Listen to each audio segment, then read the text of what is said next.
when everyone else around me could only see the worst in me. It's Marvin. Yes, Marvin Sapp in a free concert at the Christ Temple Christian Life Center. So mark that calendar. Wednesday, January the 30th at 7 p.m. It's Marvin Sapp in a free live concert at the Christ Temple Christian Life Center at 723 South 45th Street. This event is sponsored by Christ Temple Christian Life Center and the Black Alliance for Educational Options. Here is to you an invitation. It is for you a celebration. This is your day. Christ Temple welcomes you. There's no mistake. You are supposed to be here. And yes, He knows all you are going through. So He's prepared Christ Temple just for you. This is the place we lift up Jesus. This is the place we share our love. This is the place we learn to live. Christ Temple welcomes you. This is the place we lift up Jesus. This is the place we share our love. This is the place we learn to live. Christ Temple welcomes you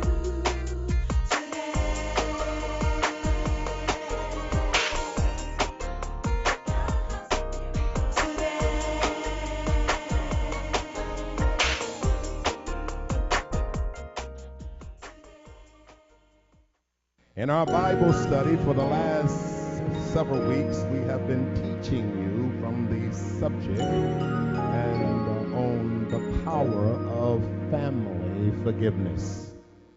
I don't know if you've been in the Bible classes, but I've taught at least 3 Bible studies on family forgiveness. I articulated to you during those times of study that Christ Temple is not just a collection of people. And though few of us share the same DNA and blood type, yet in Christ, tell your neighbor, we are family. Yes, we are. When one member of this congregation gets promoted, that's a promotion for all of us. Can I get a witness, somebody? And the reason it is a promotion for all of us is because it verifies and solidifies the fact that God is a good God. In fact, I believe that He is good all the time. And brothers and sisters, we are a family in the sense that if we face adversity, failure, or any kind of a loss, we bear it and we share it together. The reason our focus has been on family forgiveness is because of what Zechariah was asked about a flesh wound between his arms. And he was asked as to who was the perpetrator. And his response was, I can't blame this one on the devil. Come on, he says, I was wounded in the house of my friends. And I come to warn you today and to inform you today that you are going to find, as you walk with God, that the deeper wounds that mar us and scar us will come from, somebody say, within the house. In our biblical study, we arrived at the revelation that Job's recovery from his catastrophic process was not hindered by his physical wounds, nor his other great losses. But we found out the hard way, and so did Job, that sometimes the people you love on the most are the same people who hurt you the most.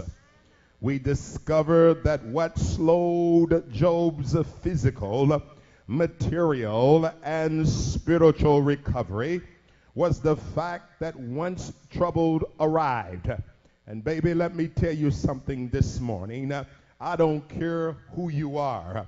I don't care who you are. Don't you think for a moment, because you pray and you speak in tongues and you give in ones, don't you think for a moment that you will escape trouble. The scriptures emphatically declare that man that is born of a woman is of a few days and full of trouble. The scriptures also said man is born for trouble as the sparks fly upward. Oh, I remember a song when I was out in the world. It said, I come up hard, baby, but I ain't no fool. And I didn't survive my struggles just playing by the rules. You don't have to look for trouble, brothers and sisters.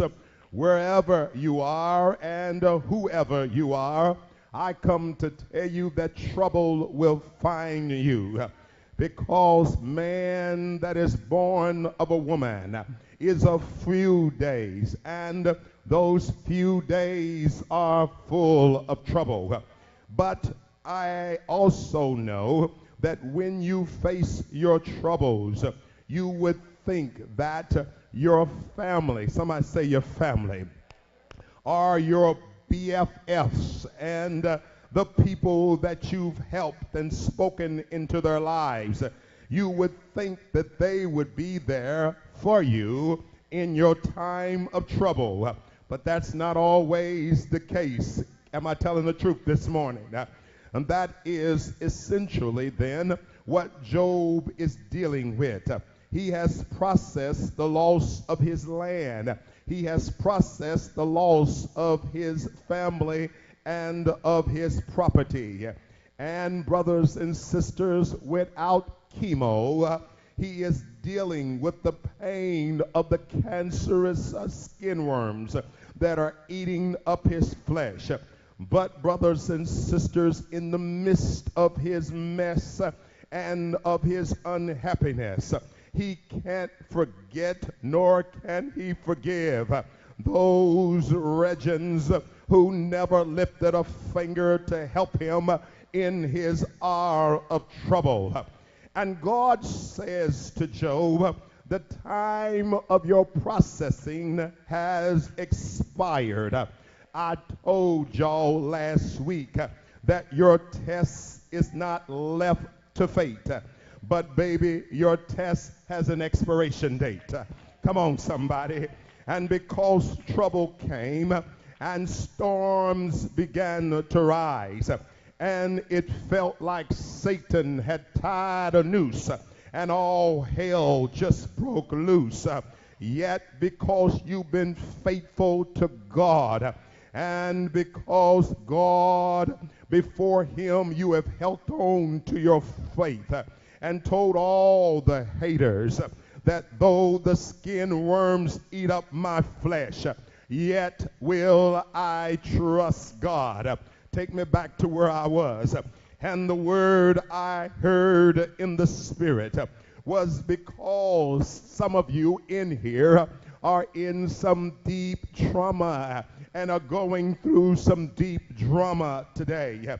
And so I can prophesy to you with absolute confidence that you're getting ready to come out.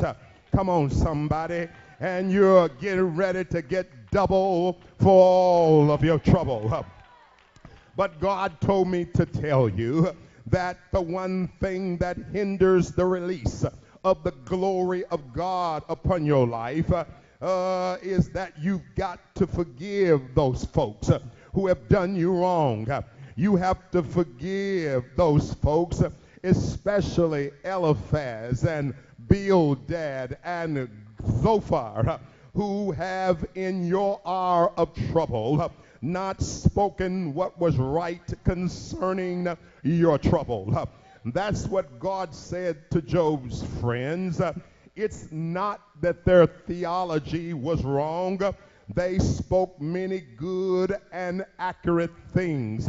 It's only that what they spoke about Job's troubles was not right. And so God tells Job, the windows of heaven are open for you, boy.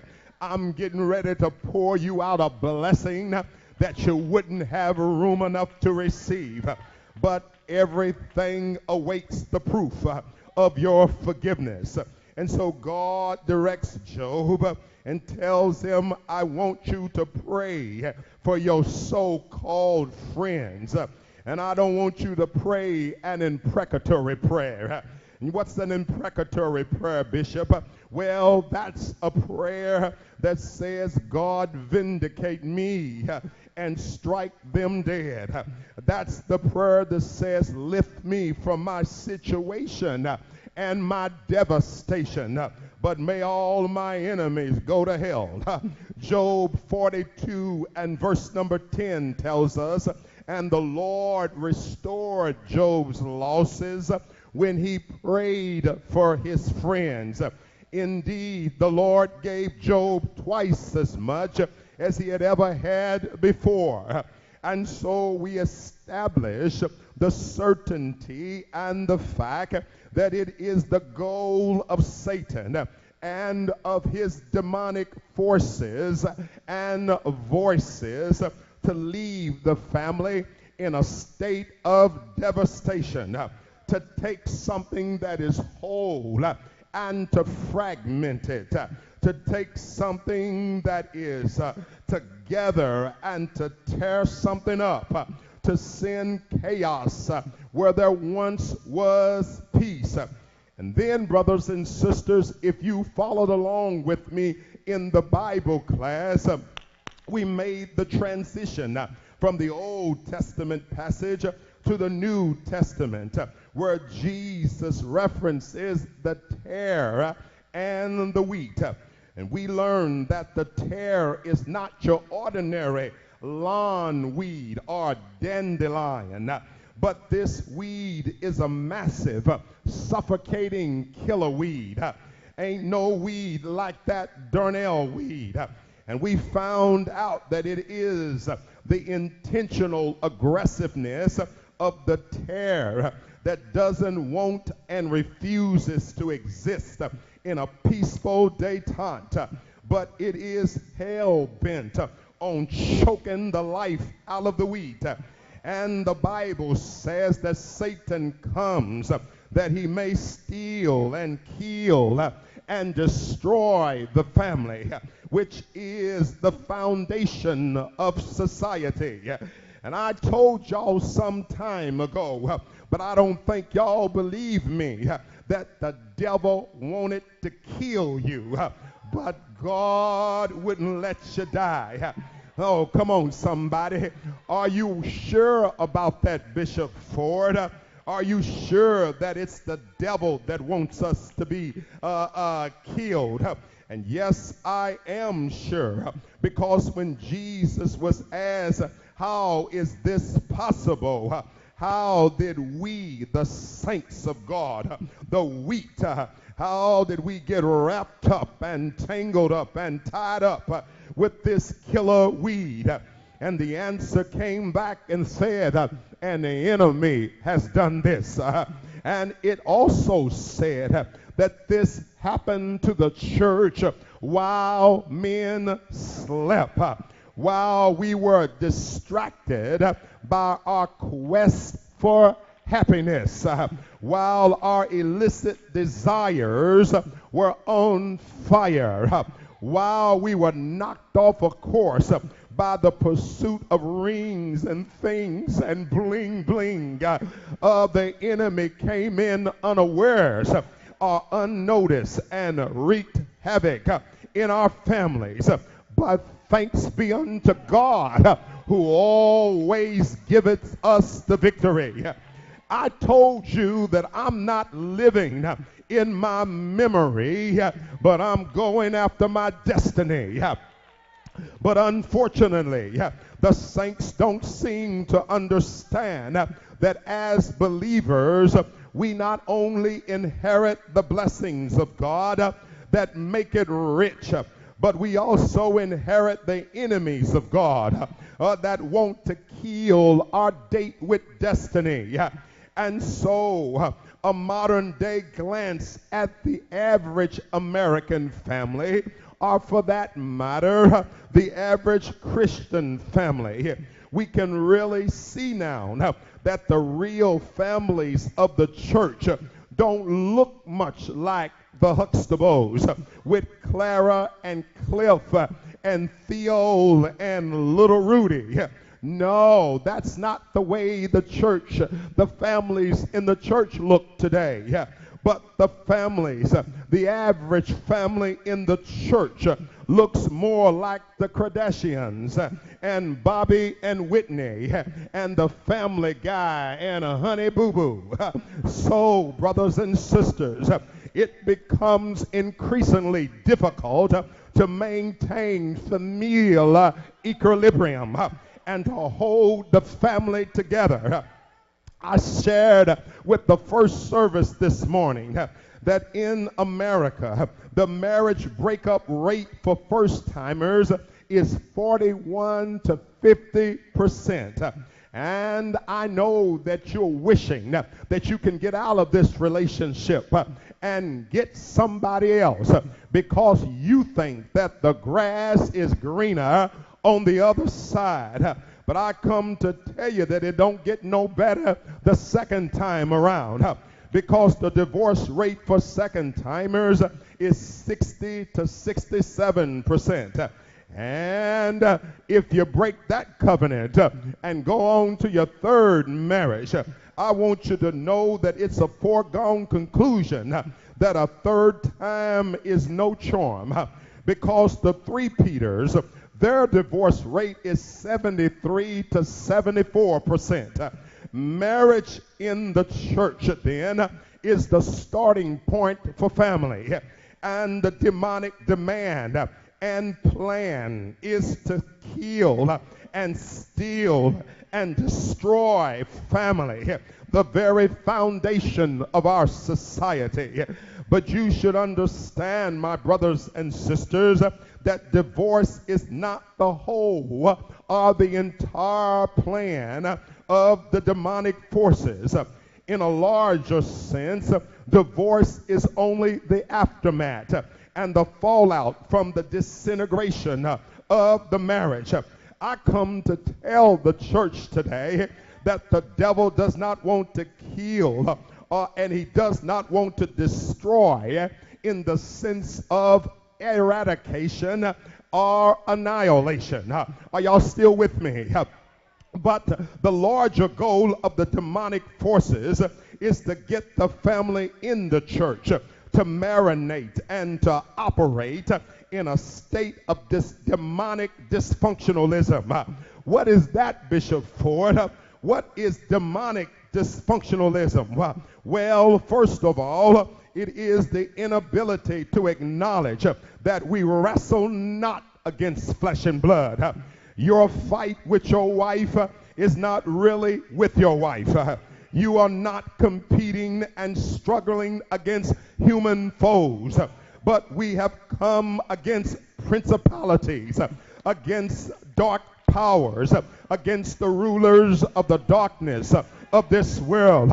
We are fighting against spiritual wickedness in high places, and the higher the wickedness, the greater the trickle down or the trickle down effect.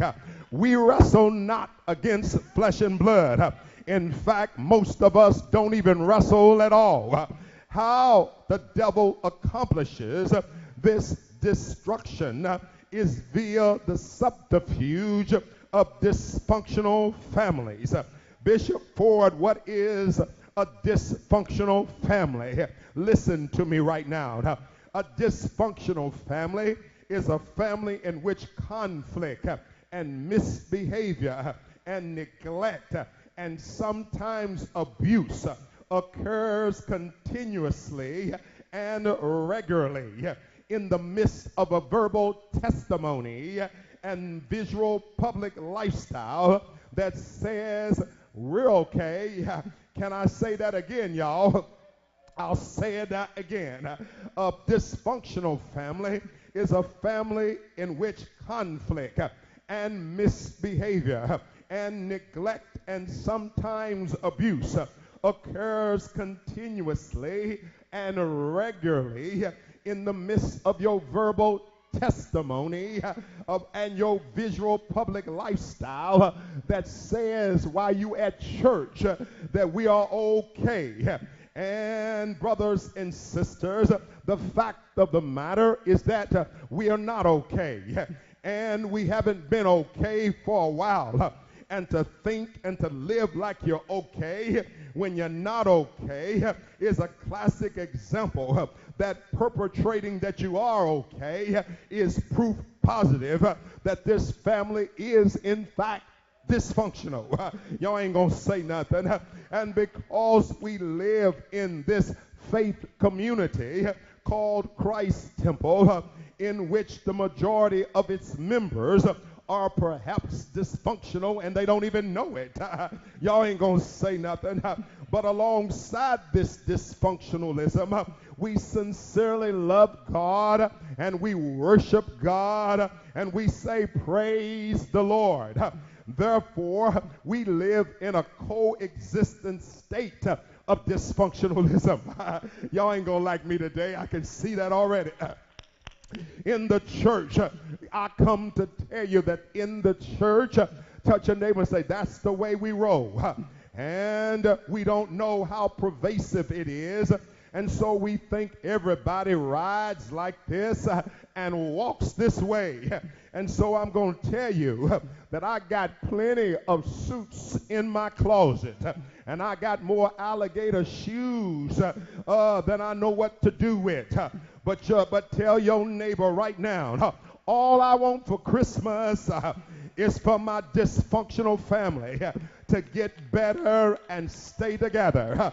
Come on, somebody. Say, all I want for Christmas is for them to get better and stay together. There could not have been a more dysfunctional and brutal tribe within the family of Israel than these two brothers called Levi and Simeon. Daddy Jacob said they are brothers. Well, we knew that. But when he said they are brother, he meant they are just alike. He said, Father, that they were instruments of cruelty, that they are self-willed, and he said they are cursed. Cursed is their anger. And he said, let not my name be associated with their assembly. And somebody said, and you all say it all the time, well, Bishop, it is what it is. And in other words, what it is can never be changed. And so the debauchery of the tribe of Levi and Simeon become a self-fulfilling prophecy. But one day when Moses was up on the mountain, and it didn't look like he was ever going to come down, the people of God made themselves a god and got a party started and got real freaky down at the foot of the mountain. Levi and Simeon were getting their freak on. That's because they thought that they could do no better. It is what it is. It is what it is. But Moses came down from the mountain and asked one question. Who's on the Lord's side? I asked that question today. Who's on the Lord's side? All you got to do if you're on the Lord's side is step over.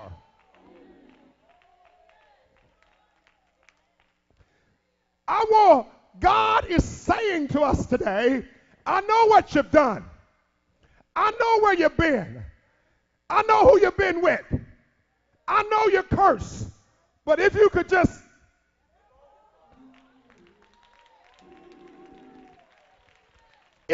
step over, everything is getting ready to change. And I heard God say, tell all my dysfunctional families, it's time to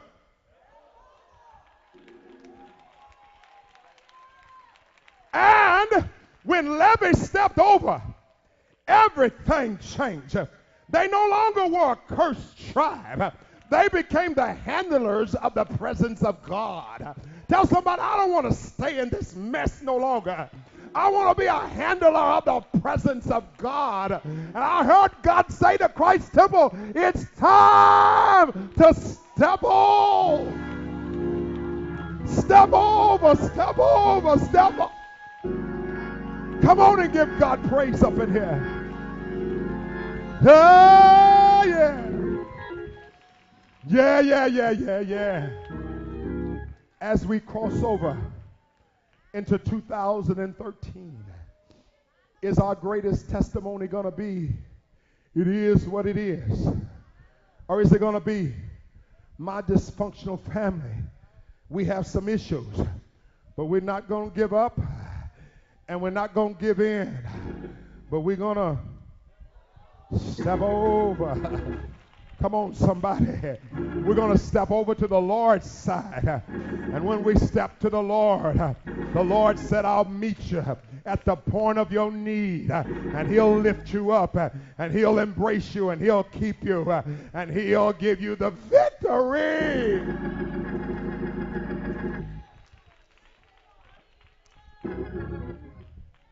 Let me say this in my conclusion.